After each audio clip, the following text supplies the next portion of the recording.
too good now. But hopefully it's fine. Let me know. Hearthstone's Battlegrounds is sort of like auto chess. Yeah, that's the thing. Auto chess is considered a battle royale game? Oh my god. What? If auto chess is a battle royale game, then Counter-Strike is a battle royale game. Like, why? It's just FFA with no respawn. Yeah, so then, okay, if that's what it is, then all kinds of stuff. I mean, Monopoly. Monopoly is FFA with no respawn. Battle Royale. It's out of my hands. Sorry. No, this is nonsense. These are completely different kinds of games. Battle Royale inspired. That's so, like, just incorrect. Like, I want to edit this and be like, no, just delete this whole sentence. Monopoly was the first Battle Royale. It's well-known stuff. So again, we're talking about Battle Royale games. I had to restart the stream, so I should just give a quick little header reminder about what we're talking about today. We're talking about Battle Royale games. I'm just quickly browsing the Wikipedia page for some background on Battle Royale games. I mean, if anyone has a better, Capitalism was the first Battle Royale. I guess so. Let's see. But what I'm really looking for is, are there other games in this genre? And the reason I'm asking that is because there should be. Because it's pretty, like, it's a pretty empty canvas. All right, so let's start talking about some game design stuff. Life is a Battle Royale.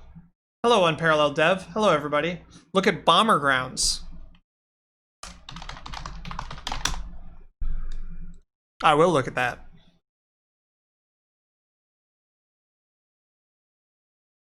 Whoa. I've always not liked Bomberman. The only Bomberman I liked was the weird one for N64. Bomberman 64, I believe it was called. And I mostly just like that there was like, you could, when you died, you would become a ghost, and then you could ride people and like make them run off the cliff. So this is not an FPS, but it is a battle royale. What makes it a battle royale? Is there 100 players? Let's see. How many players does it take for it to be a battle royale? So this one has only 25 people per match, a large map that shrinks over time, team up with friends to ensure you all get placed in the same match. Last one standing. So it's just a death match with no respawn. Is that really all that it takes? Like, cause like in Doom, if you just didn't respawn, like didn't hit spacebar, you're not allowed to hit spacebar after you die. Hey, Tribound. Sounds about right. Okay. Interesting. Does anyone have any other oh, interesting. Realm of the Mad God. I wonder if that's would be considered. Nah, probably not. I think there's too much like permanence. Royal Rumble? Is that like a wrestling game from the 90s? The key elements of modern battle royale are large lobby, long match, permaneth, shrinking match. Well, this doesn't probably have a long match, I bet you. I bet the matches of this are pretty short. We could watch a video of it, maybe. Hey, Peter Potato, how's it going, boy? I just want to see someone playing it. Just like some rando. Getting them wins. Here we go. This looks right. Something that isn't promotional crap.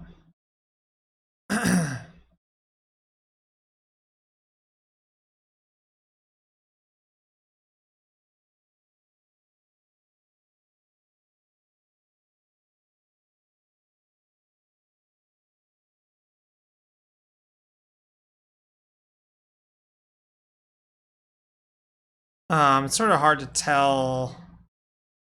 Oh, you were eliminated. This guy was already eliminated. Yeah, I mean, look how big this map is. You can sort of tell that this match wouldn't last more than I don't know, 5 minutes, 10 minutes.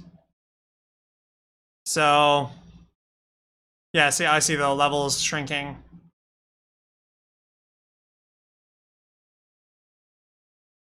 Okay. So let's talk about what these are. So I actually think that I don't think large is necessarily an important thing. Like, all right, let's say like primary elements, player elimination, no respawn, last man standing.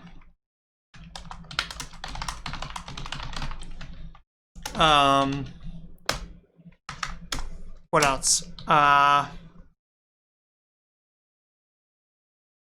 Right. Which, I mean, you can't really have. I mean, this implies this, right? You can't have last man standing without this. So it's really just last man standing. Crouch Mode does not think that Bomberman thing was a battle royale. Free for all, no teams. That's not true because Apex Legends has teams. Has squads, which I mean are teams, right? It's not a free for all. I mean, it's a free for all of the teams, I guess. Maybe you mean like it isn't two binary like red versus blue teams. Map size is too narrow-minded. I agree. Well, secondary elements, the survival aesthetics slash gameplay usually means large map, finite resources, some randomization, right? Yeah, I think that's a secondary element, personally. I mean, I would also say, like, usually they have shooting. I mean, they have definitely some kind of combat. Which I guess last man standing. The shrinking map is only important to bring people together. There could be some other factor that does that. That's true. But I think in practice, when we think of like what's the genre, I would say shrinking map is what people think of as fundamental to battle royales. And if it weren't for that, you know, size is a primary element. I kind of think that's true, and I think that's related to this survival aesthetic.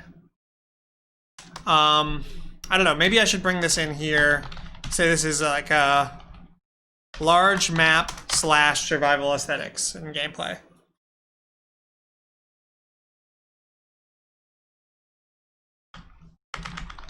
Something like this. Finite resources, some randomization. Size and length are primary in between Battle Royale and regular deathmatch. Yeah. Yeah, I think so. Well, and the length is part of the survival aesthetics, right? Because you're like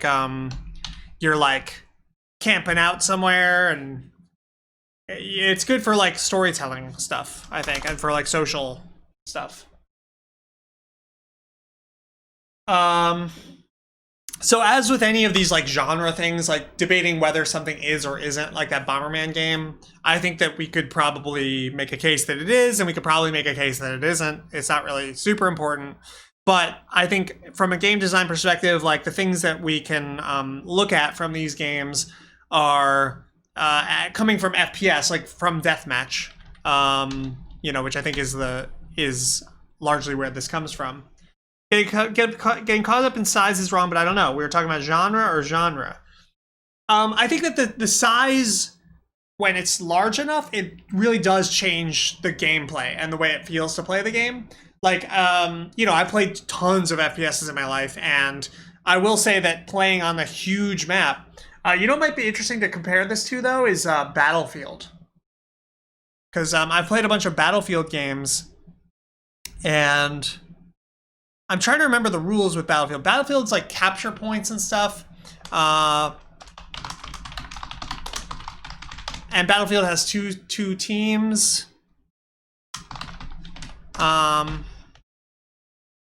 but it does have the large map, so it has some of that feeling of like you get like moments of that like survival-y kind of feeling sometimes in Battlefield. I don't think BR entails games like PUBG, games like that, just games like that. I mean, I see. Yeah. Well, but don't you think most people think that? I think most people think Battle Royale is games like PUBG. I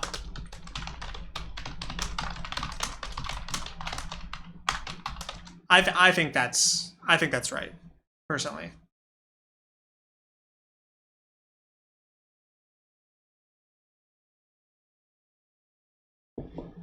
Battle Royale is one of many answers to what if FPS gunfight, but people don't want to die. Tarkov-style loot is another answer to the same question. Yeah. Battlefield has respawns. That's true, too. And it's A versus B. Yeah, that's a big difference. See ya, Pete Potato. Thanks for coming by and thanks for hosting me. FPS gunfight is not important to the genre. I think that's just a common trait so far, but not the only thing you could do with the genre. Yeah, I agree. I mean, you know, you could definitely, in terms of the essential qualities of these games, but that's the thing, is like, what is the essential quality? I think we haven't really figured it out. I mean, I'm tempted to just say these are team versus team, large map, respawning, capture points, let's say objectives. All right, what is I mean, I'm tempted to just say that Battle Royale games, like the big four or whatever, big three, let's say Fortnite, these are the games people are referring to. Fortnite, Apex Legends, maybe the new Call of Duty Warzone. Counterpoint, FPS perspective is important for perspective on a large map size.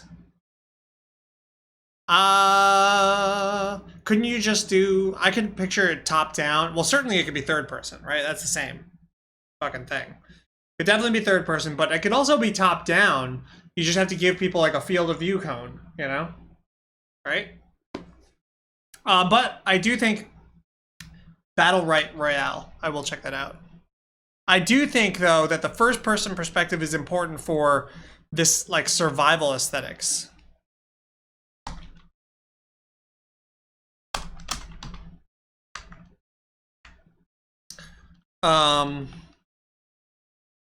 There's almost like a roguelike aesthetic to them, in a way. Let's talk about that a little bit.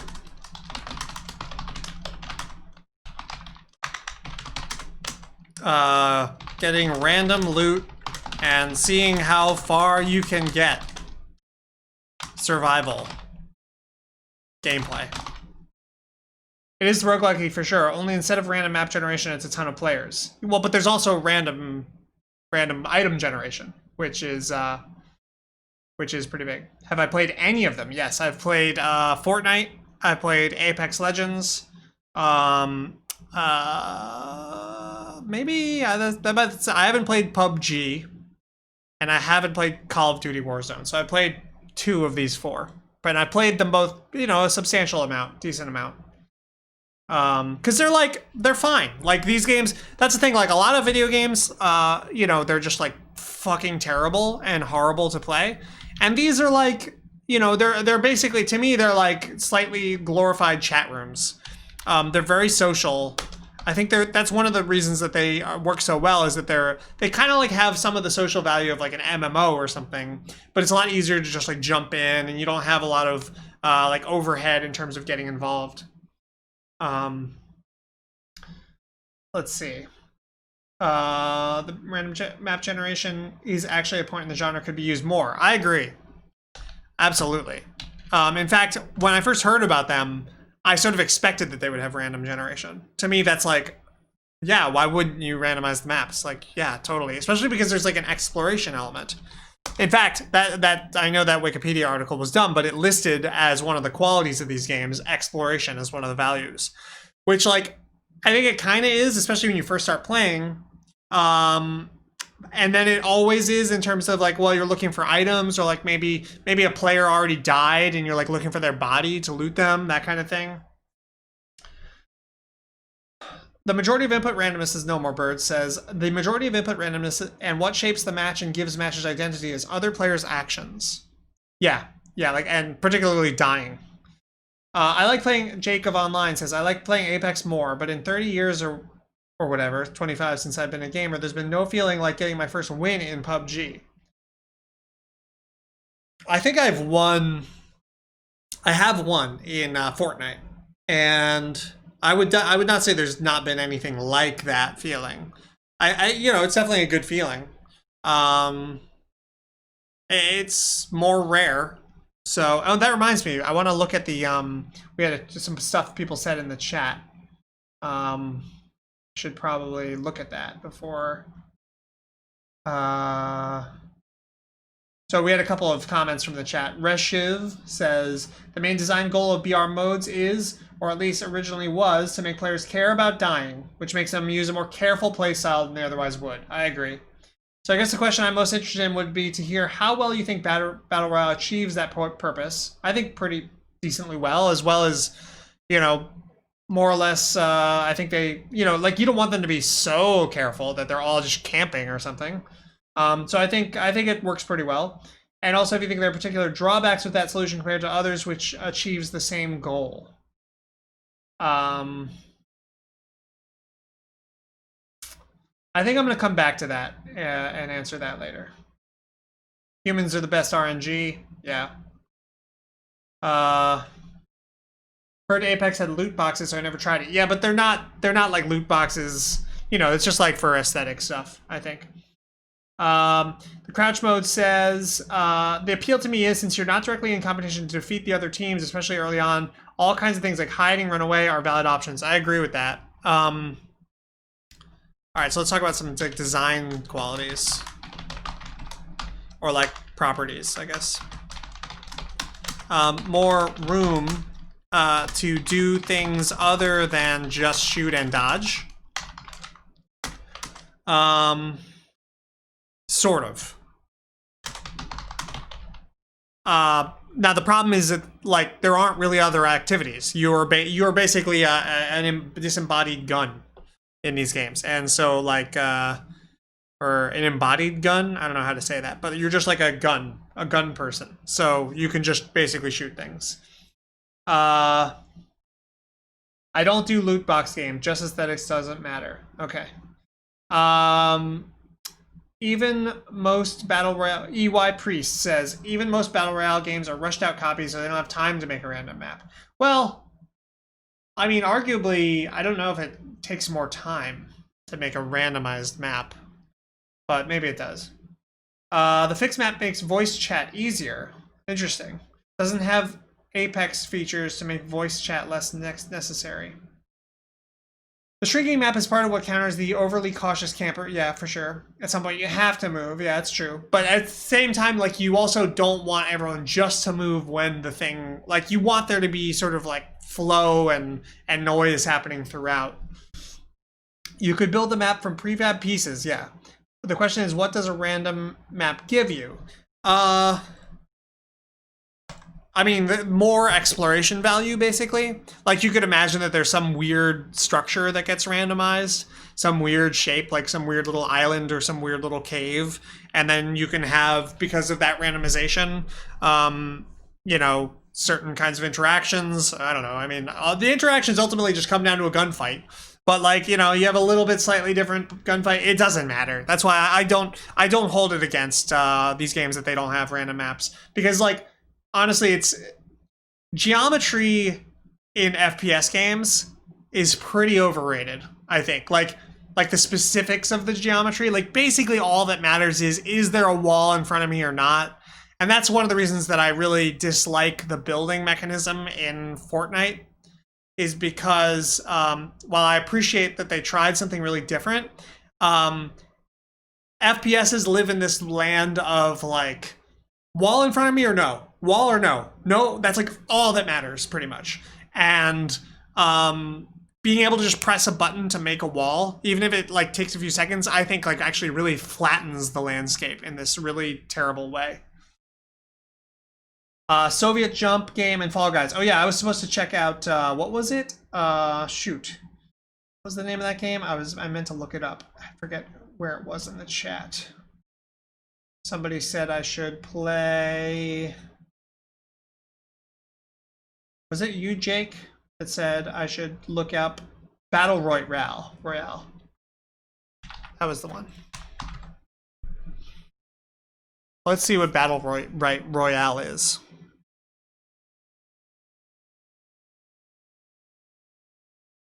Fusion between a MOBA and a Battle Royale game.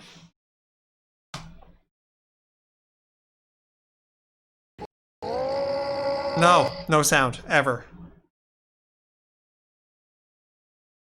Okay, so you fly in just like in Fortnite and in the other ones. That's fine.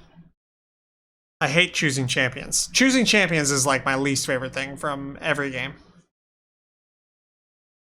I want to see you can't choose your champion. It is randomly assigned to you.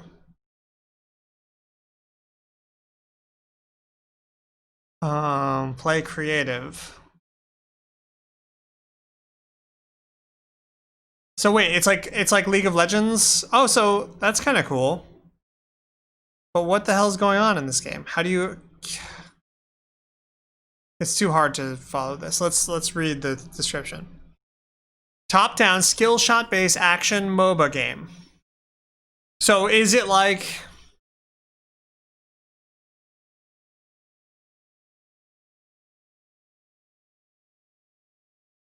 massive map?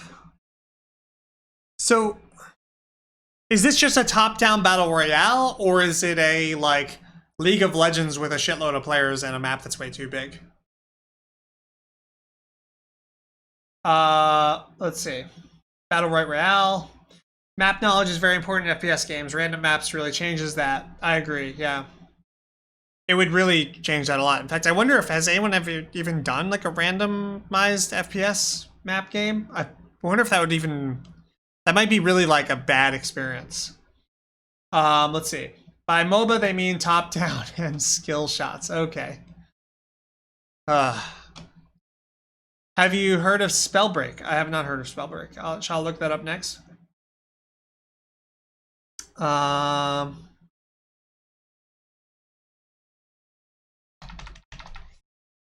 Fear of missing out on the rest of the champions. All right, I'm gonna look up. This looks. I mean, if it's just fighting in like League of Legends view, that's worse. I think, or I don't know. I guess it's fine. No. Dude, what the fuck? Going to a different spot in the video turns the sound on. I don't like that. All right, these videos are garbage. Let's look up Spellbreak game.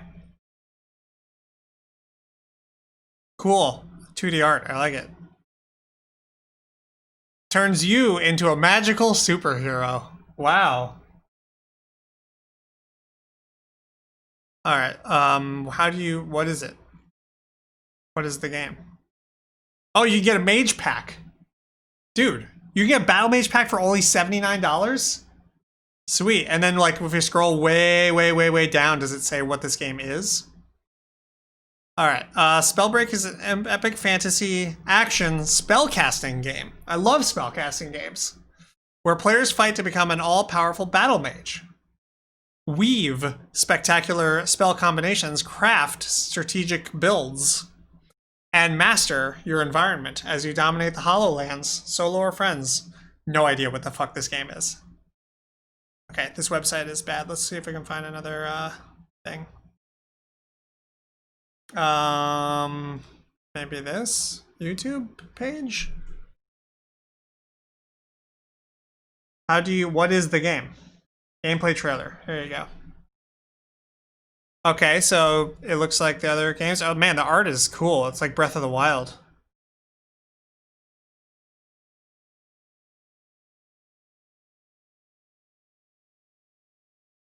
All right, I'll have some sound.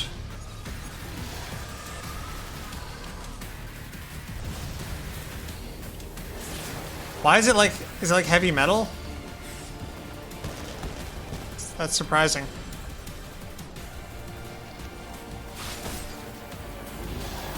Ooh, it's like Avatar.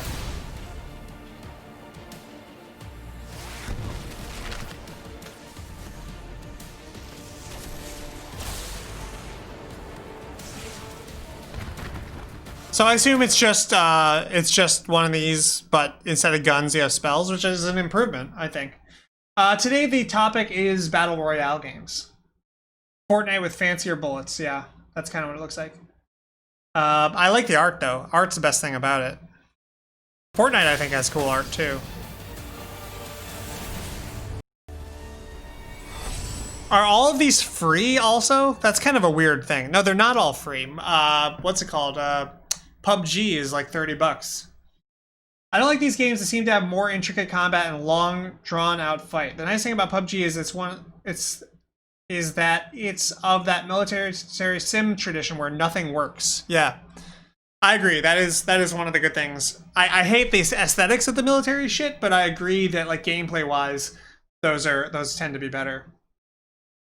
Let's write down the names of these other games in this genre. So I think we said that Battle Royale definitely was, and I think this last one was too. Spellfuck. What was it called? Spell break. Do you drop in all the games? It's obligatory. I mean, honestly, like we might want to like add that as like a primary feature. Is not a defining trait. Okay. You gotta put skydive in. Yeah, skydive. Let's write that in.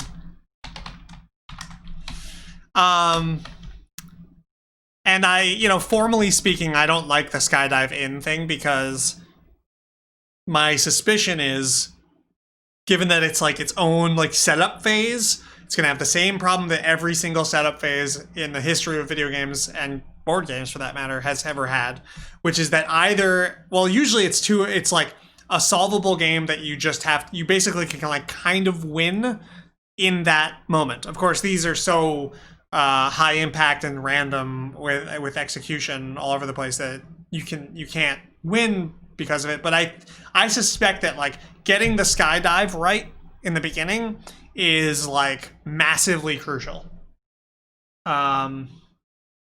Spellbreak has a large movement aesthetic where you're flying around in the 3D world while fighting. Okay. Yeah, I mean, so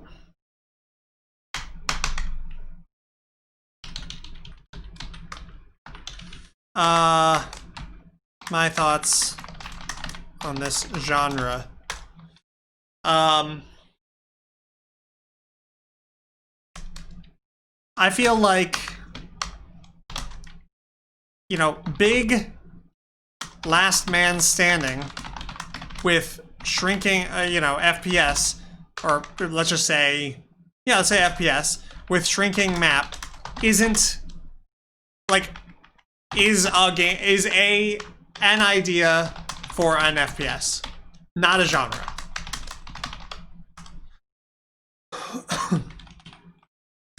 Or action game, or like say let's call it a combat game or something, right?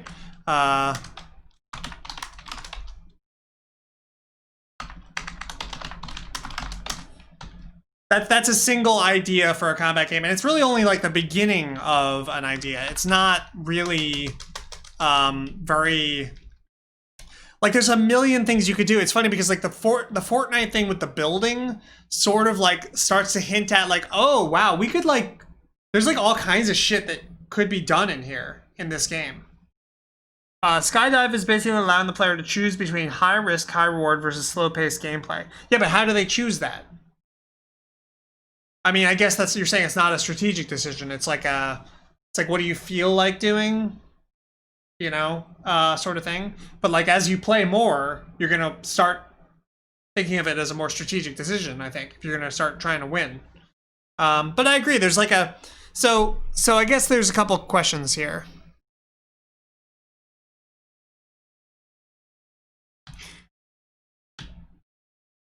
I guess before I put this, one, fundamentally, what kind of system are these? And I think that they are social toys. They have a goal, but it's I mean, you almost never win, right? So you have this kind of like gradient. It's like a high score system sort of thing where like, yeah, you're not going to win, but in terms of like be the last man standing. And that's not really the goal. The goal is to try to like just get a high score. So like, you know, be, I don't know, in the top 3 or top 5, I don't know, whatever. So I think it's definitely like fundamentally should be thought of as like a toy first. It allows new players to stay away from hotspots, yeah. And it's a metagame thing.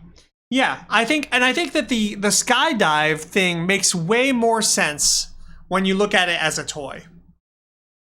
Thought of as a toy, things like the skydive thing make way more sense. I would also say,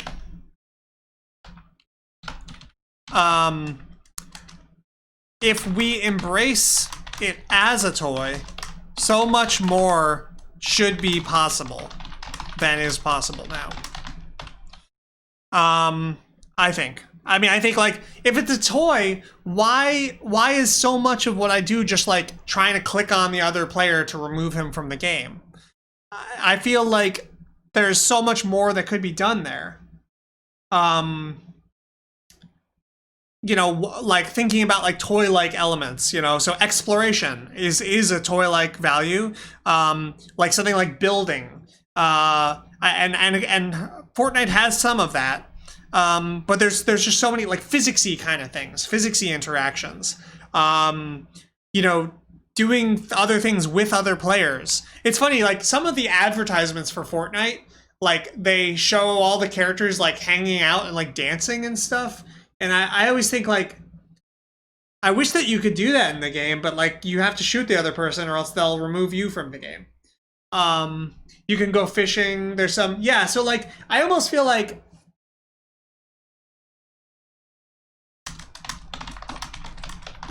the way forward for these is to think of them as micro MMOs. Like, because like an MMO is like, oh my god, I have to make a character and I have to go through this long, arduous like tutorial sequence, and the first, you know, 30 levels is horrible and boring, and like it's just this slog. Whereas these are like, download it, it's free to play, jump in, go. But within there, I feel like you could have like I feel like you could do a lot more social stuff. Like, I don't know, like maybe like temporary alliances with other players, you know, building things with other players. So someone asked, Reshiv asked, I don't think it's a toy. It's definitely a game. Why would it be a toy? Well, one is it doesn't have a clear, it doesn't have a, one is it doesn't have a binary goal, but it you know, it doesn't have a failure state, really. It's the, I mean, it has a goal, but it's like, I see what you're saying. I think it sort of exists in that space, sort of where a lot of what's another game that has similar toy-like feeling, but also strategy game. Like it's sort of in that space between strategy games and toys. But I think that the reason I'm focusing on toys is because I think that these would make better toys than they would make strategy games. Like I think you could make this into a strategy game, sort of. I mean, there's always this problem of like, with multiplayer. Like I typically say that strategy games should have ideally one player, but 2 players like also okay.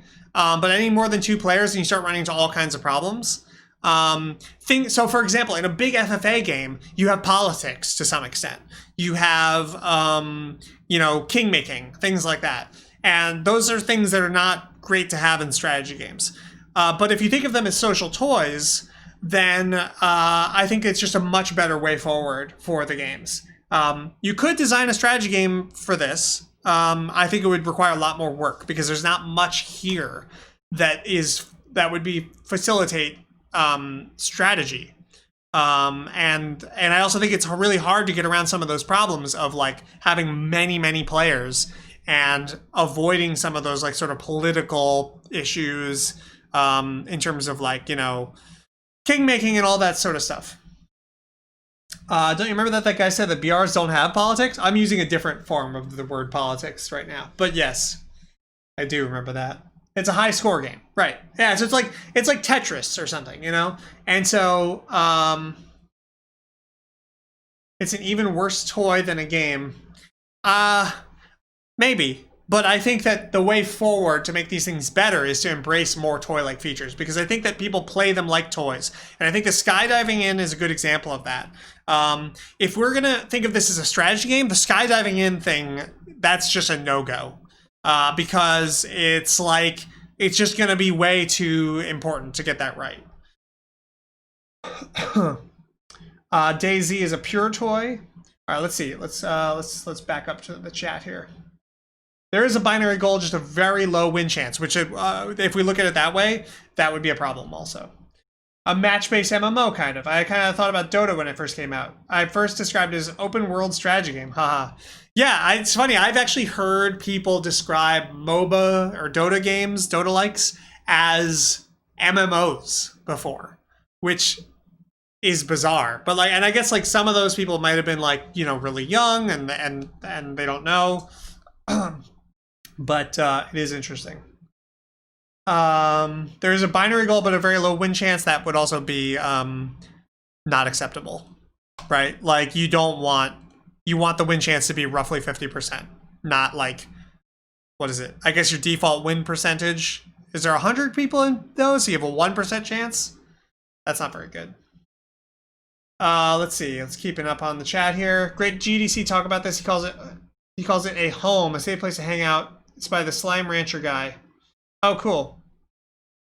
Playing Fortnite is less about we're winning this and more about we're going to hang out and play Fortnite for a few hours. Maybe we'll win a match for most people. Absolutely. 100%. And that's, you know, that's kind of what I mean about embracing the toy-like aspect of it.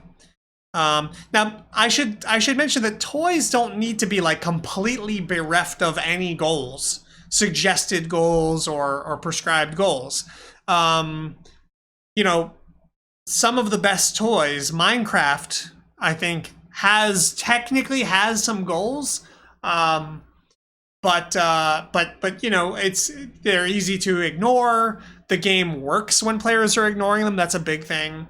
In strategy games are very reliant on everybody pursuing the goal. If somebody stops pursuing the goal in a strategy game, the whole thing breaks down.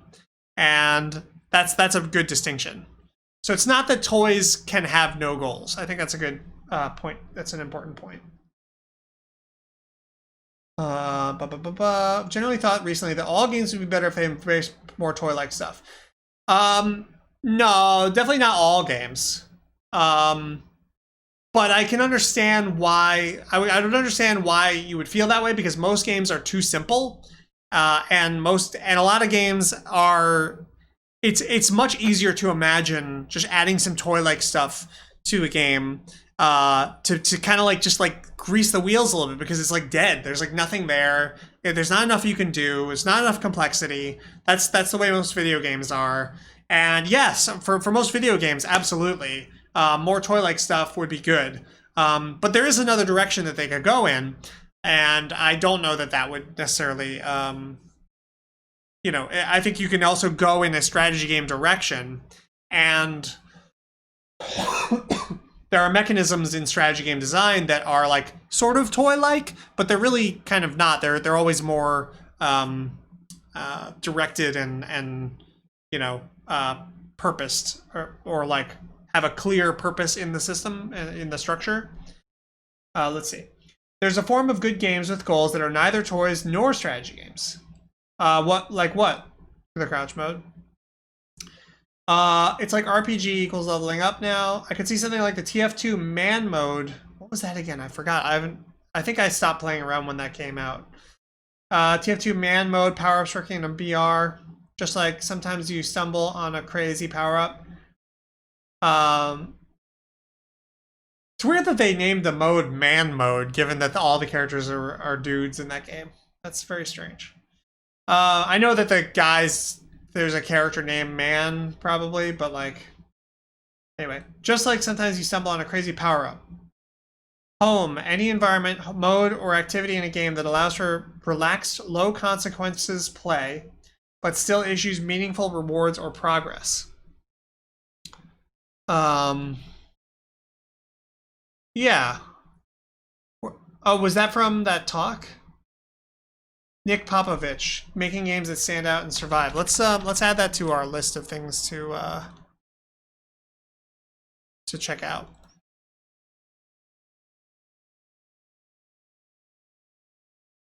I've generally thought. Oh wait. I've scrolled up. My bad.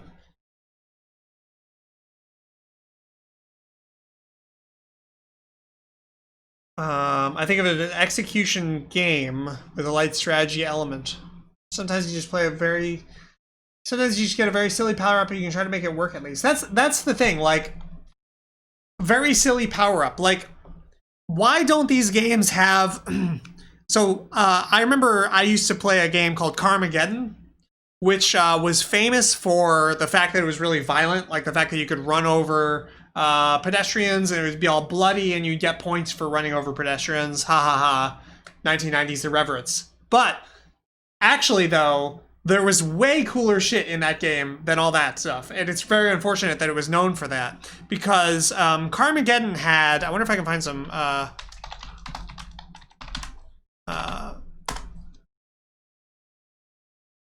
let's see if this guy plays this game in a way that would be helpful.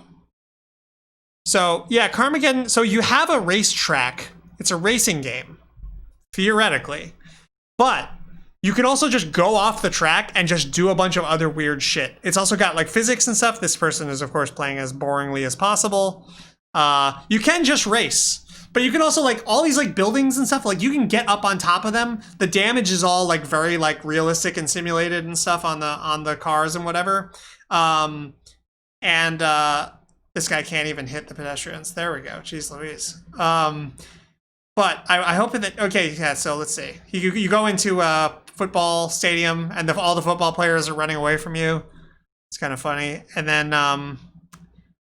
But the crazy thing is... Oh, yeah, see, look at this. Look at this. He gets a power-up. There's all kinds of power-up. One of the power-ups makes you, like, bounce super huge. One of them makes your car massive. One of them does this. See the electricity shooting out of your car? Like... Just, it's like super random and unfair and silly as fuck. And there's physics and you can go underwater and jump around and it's amazing. This game, see this by the way, this game was the reason that I was super unimpressed with GTA 3 came out, which was the first 3D GTA. Because this is just the best parts of GTA and done even better. That was a power-up container, the guy just missed it. But yeah, so...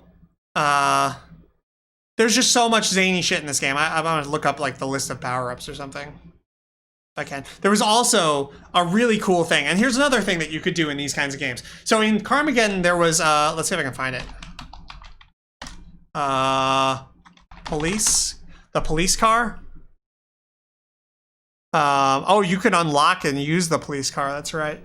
The police car was so scary in that game. So there's an AI-controlled police car that's like super fucking strong. I think you can get guns in your car. I'm not sure. Guns were not a big part of it. It wasn't like Twisted Metal. But the police car would just like ram the shit out of you and just hunt you down. He'd be hunting you down the whole time. And it was like you just knew he was out there, like coming after you. It was really amazing and scary. Yeah. Anyways, Carmageddon, I want to look up like list of power-ups.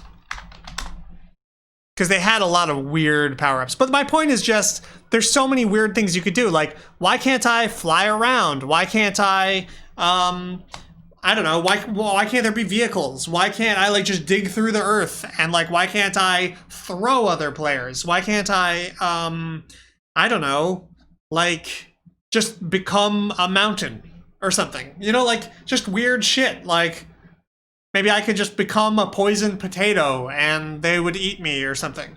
Like, that's the kind of stuff that I think would, like, that's what I want to see in the future from these kinds of games, is like a micro weird kind of like Second Life-y MMO with like loose goals, but that's just completely wild. And Fortnite, like, I feel like Fortnite pretends it's that, but it's actually just like you just shoot people and that's it.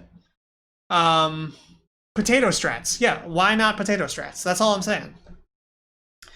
Aren't lootable weapons and armors power-ups? I don't see the difference. Well, I mean, for one thing, the guns in all of these games are just fucking boring. They're just like, oh, do you want a gun that shoots fast or slow or has medium range or long range? Like, even just thinking about guns, you could have a gun that shoots like big balls that bounces people away, or you could have a gun that shoots slime all over and over. Remember the Duke Nukem weapons?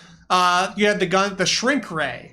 You could have a gun that freezes someone. You could have a gun that just like shoots fire. Why can't I burn down half of the level? You know, why isn't there like a water cannon that I can use to put out the fires and I can like push people around or flood an area? Or why isn't there a teleporter gun or like a portal gun? You know, even within guns, there's like a million things that you could do, but instead it's just all Counter-Strike weapons. And they all just fucking copy the same Counter-Strike weapons over and over again. And I think that's like the worst thing that they could do for these games, is just have boring Counter-Strike weapons. Because I honestly, I think it's because they don't know what they have. They don't like, they're not thinking of these things in this way. They're just thinking like, oh, this genre appeared. Now I got to make one of these and like, you know, make one of these genre games. That's how you do it. But if you think of it as like, no, this is fundamentally a social toy, well then it's like it unlocks your imagination in terms of what could be there, what could happen there. Maybe you can like, there could be like, you could like ride on clouds and drop turtle monsters. Like think about AI creatures and like how you could like spawn a bunch of monsters into an area. You could have a gun that shoots zombies, you know, like there's just so many possibilities. Fortnite does have a lot of that, but it all comes down to shooting. I feel like Fortnite doesn't have that much of that. A more silly physics-based, why not boots that let me jump super high, or like, you know, think about things in like, yeah, like Noita style wand system, absolutely. Or I was thinking of Morrowind and the spells and all the things that in Morrowind that you can use. A Judge Dredd gun that can become other guns. Sure. I was gonna call that a what was his name? What was the guy from Shao Kahn? Shaka Khan? Who's the guy from Mortal Kombat who can turn into other Mortal Kombat characters? I feel like it's Shao Kahn. Anyway, the only way to defeat someone is to push them out of the ring. Hell yeah. Bumping. It all comes down to bumping. Doesn't sound like something I'd want to play though. Shang Tsung, thank you. I don't know why I thought it was Shaka Khan. I know that Shaka Khan is actually a musician. In the end, one guy will still win. Yeah, and I mean, I think that actually, you know, RFG Pfeiffer says, yeah, but in the end, one guy will still win. And I think that is actually something to look at. You know, it might be cool if there was... you could rethink that. I mean, it doesn't have to be an elimination based game. It doesn't have to be, I don't know. I mean, like the more we think about this, the more it's like, this is not a genre. This is just like an FPS. This is not like, you could do anything with this, you know? And that's why it's so annoying to me that I don't know, imagination, I guess. And we are talking about in like this massive AAA sort of space, I guess. Although PUBG was a mod, so PUBG could have been anything. But I mean, you know, the things that our aesthetics and our tastes and stuff are sort of formed by these AAA kind of games. And so the things that sort of mimic things that were already successful end up sort of rising to the top. If you can do anything with this, it's no longer this. That's true. But I'm saying that this doesn't have much to it. Yeah. My theory, the toys are toys because a boots sand would be op. A boots sand. People hated the mech, and it became its own political thing on Twitter with hashtags and name calling. Well, I mean, I think that anytime anyone does anything weird, there's going to be, you know, discourse about it.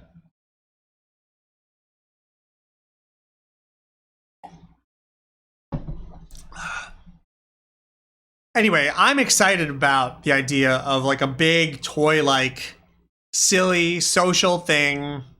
Ideally with like a little bit demilitarized aesthetics, because like I feel like having all these Counter-Strike guns is also very appealing to like basically boys and dudes and stuff, and less appealing to people who aren't like already like grown up in this atmosphere of like worshiping military weapons.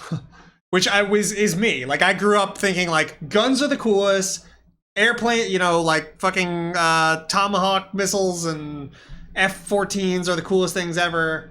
And so now, and then when Counter-Strike came out, I was like, oh, cool. And it's a realistic M16. And I think to a lot of people, that's like, that's kind of weird, actually. So maybe we should have more strange weapons and I don't know, get more creative with it. The mech is a big silly thing. People talk about the mech. I didn't play Fortnite when the mech existed, unfortunately, but it sounded like something I would have liked. At the core, Fortnite is still just the shooter. You know, it's funny, like Battlefield 2, which is one of the Battlefield games that I played the most, I actually feel like that is more daring and weird than Fortnite. Because you had like airplanes and stuff, and you had the commander mode. Remember that? Like that's another cool thing you could have, is if you had squads like in Apex Legends, you know, like you could have like one person who like is the like, I don't know, tech person, and he's like telling people where to go, and he's like, I don't know, summoning robots, or he's, you know, dropping supplies, and he's building walls and that kind of stuff, and the other two players are running around FPS style. Planetside 2, that's a good one to talk about. Big, silly, social FPS game. Yeah, I should look into that. I remember I kind of liked Planetside 1. Like, I sort of appreciated it. Oh, whoops.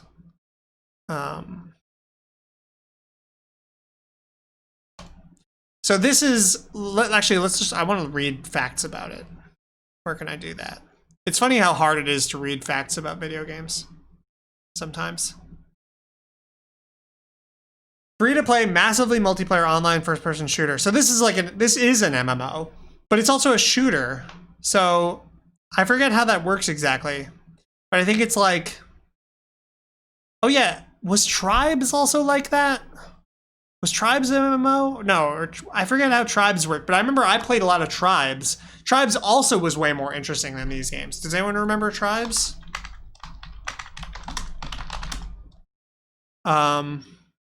Oh, this is, I think they made a bunch of sequels to Tribes, but this is the one I played.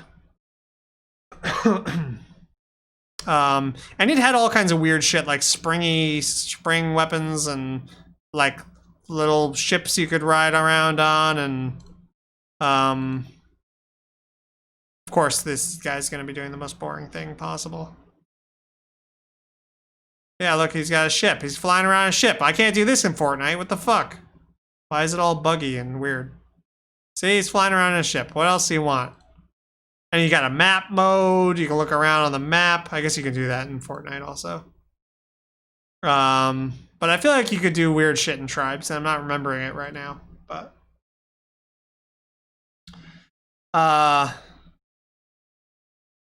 yeah.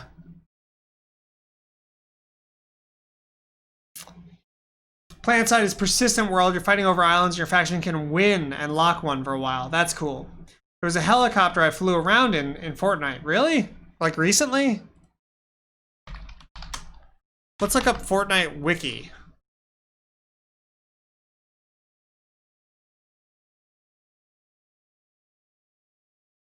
Like, what is this weird alien? Is that in the game? Wait, Fortnite Season 3, go back. No.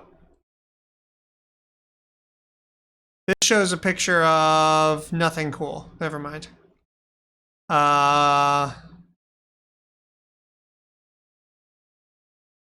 Let's see. How do you learn about the game? Weaponry. See, like, these are all boring. Assault rifles. Like, what the hell? Why are the weapons like this? That's fucked up. Pickaxes. That sort of suggests that you can, like, do something, but it just has the one resource thing. But it'd be cool if you could, like, destroy the terrain or something. How am I supposed to read this shit? This sucks. What is this game? Oh, Fortnite. Okay, I have to click on that, maybe? Alright. Oh, they have like a versus enemies thing.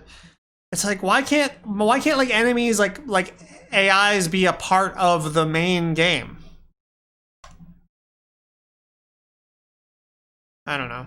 I just feel like a glider. Yeah, that's right. You start with the glider. That's right.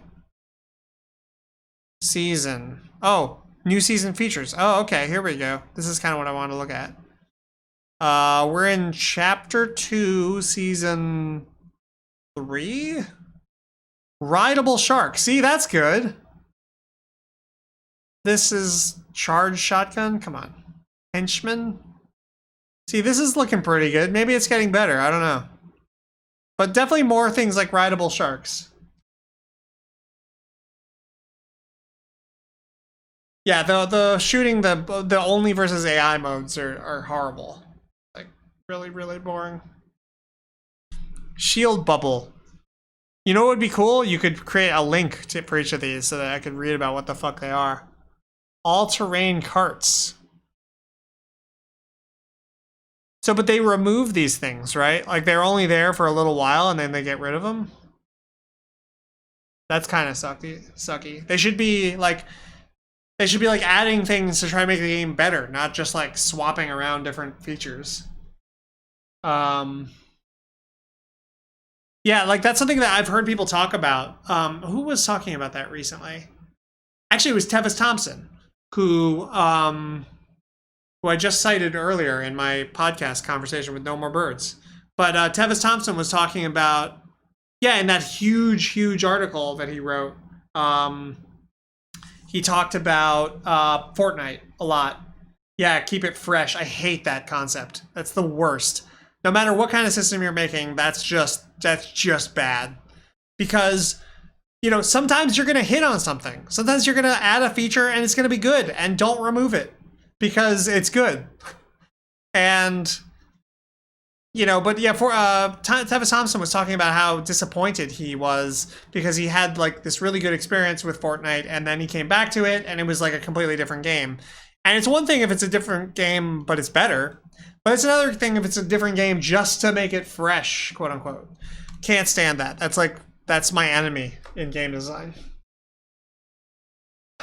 And I think it also, you know, I've met people who are like, games shouldn't have patches. I forget if Marcus, if you were like that, but like there are some people who believe that, and I can't disagree with that more. But these kind of people, these like keep it fresh types, make that point of view of like just don't patch it at all more valid, like seem more valid, and make that more appealing, I think. Because if it's like between don't patch it at all and just slide, you know, change shit just for the sake of changing shit, I think I might actually come down, depending on the game, on the side of just leave it alone, you know? So, yeah. Let's see. Any other thoughts in the thing? Tribes is just crazy fast physics stuff. Fortnite has helicopters right now. Okay. I want access to the entire game forever, not this limited time event stuff. Yeah, Crouch Mode just said that. Super agreed. I hate that shit. But I disagree with you if you think that games shouldn't like make themselves better when they have the opportunity to. And sometimes that does involve removing something, but only if that removal makes the game better.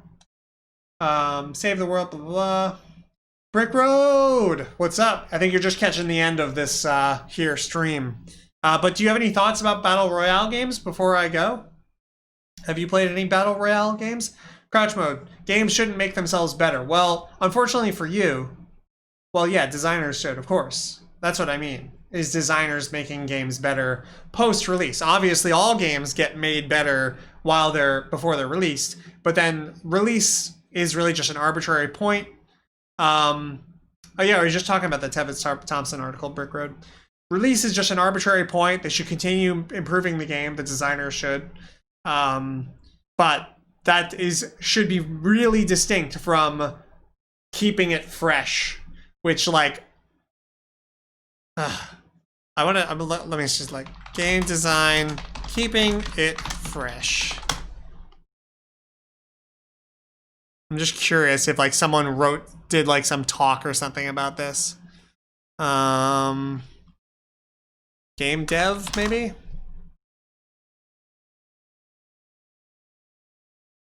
I don't know. If anyone can find an article about this concept, about Fortnite.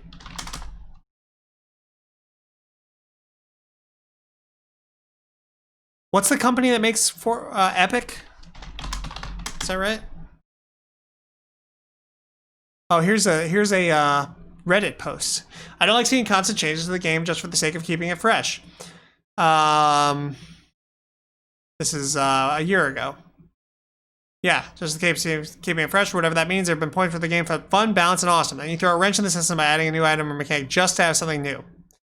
I really liked a year ago when items were added to the game with a purpose, to fill obviously missing pieces of the puzzle. Yes. You go, Polar KC. Before you add something to the game, ask yourself, will this enhance the player experience? Is it fun to use? If it's fun to use, is it frustrating to play against? It's like, this guy's like, please do your job and like, you know, be a game designer. Before you make a mechanic change, is it worth it? Do I have a direction in mind for where I want the game to go gameplay-wise? Does that direction match the majority of players? Somebody get this guy in our Discord.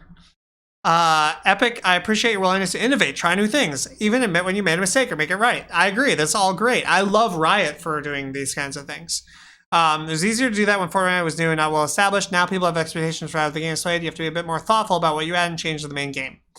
Well, it's not even, do you have to be a bit more thoughtful? They have to be way more thoughtful. And you have to reject the ideology of like just keeping it fresh. Keeping it fresh does provide value. Yeah, but it's kind of like the worst kind of, I agree. There's a reason they do it. But it's kind of the worst, most like churny, like I mean, there are a couple of values to it. I guess we could talk about that real quick.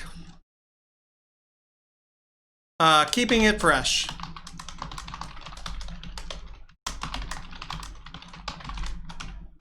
Pros. So there are some pros to this, for sure. It's a lot easier than always trying to make the game better.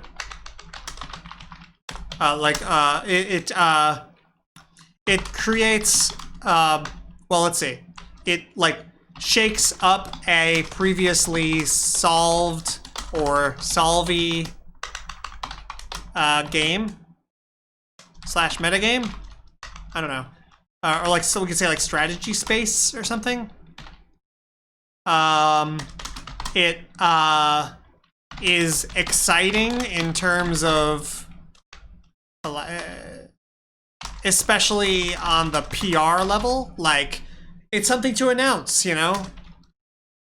Something to announce on the website and get people talking, even if they hate it. It create limited, you know, things having a limited lifespan means, you know, like sort of creates a moment in time that people can share together. And I don't know, is that good? That might not be a good thing. This might just be bad. I'll put this on both. I'll put this on both. I might put this in, yeah. Cons, you make the game worse. Often.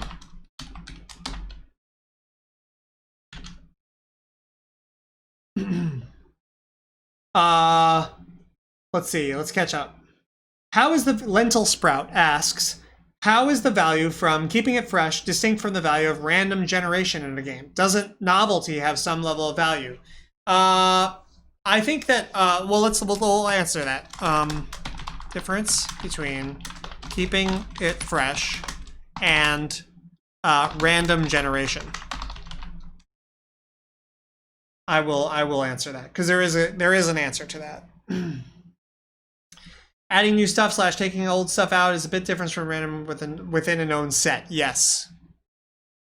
Random generation is usually is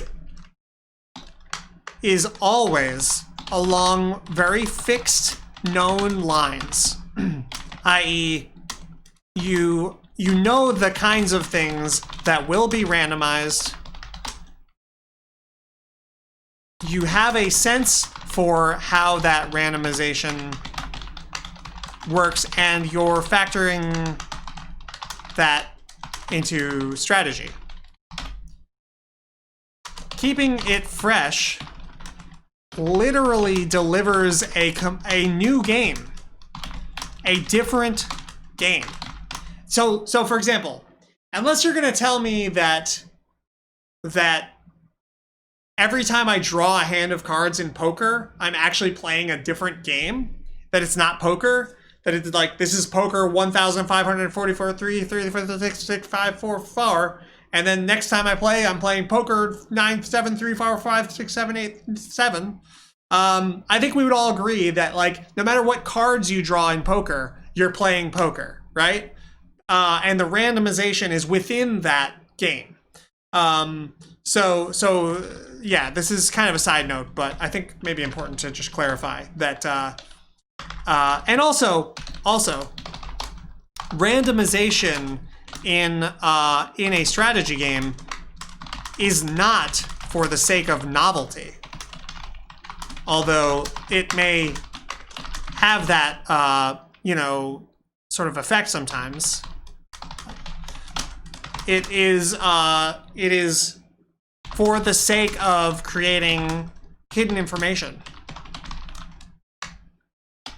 It's for the sake of creating hidden information, pretty much. I'm trying to think like how else to put that, but I think that's what it is. It's not about the novelty. It's about the fact that there's an information horizon. Is only possible with randomization. So randomization in a strategy game does a completely different job of allowing for an information horizon, creating a non-perfect information game, whereas keeping it fresh game design ideology is literally making a completely new game. In a way that drawing different cards in poker is not a new game. It's always poker, no matter which cards you draw. So I have a side note, but I'll put a box around this. Okay. You make the game worse often. I mean, this is the only one I have to write, really. This is both a plus and a negative.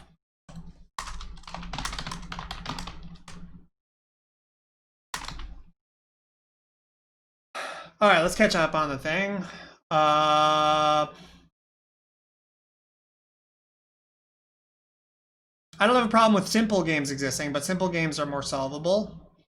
No More Birds, I think the moment in time to share is good. It's a very human thing. It's an unavoidable thing regardless. It's unavoidable? So then why do we need to do it? I mean, I think it's good and bad, because it's good in that, like, it's this human thing. We can, like, connect, be like, oh, you played it during that time? Oh, cool.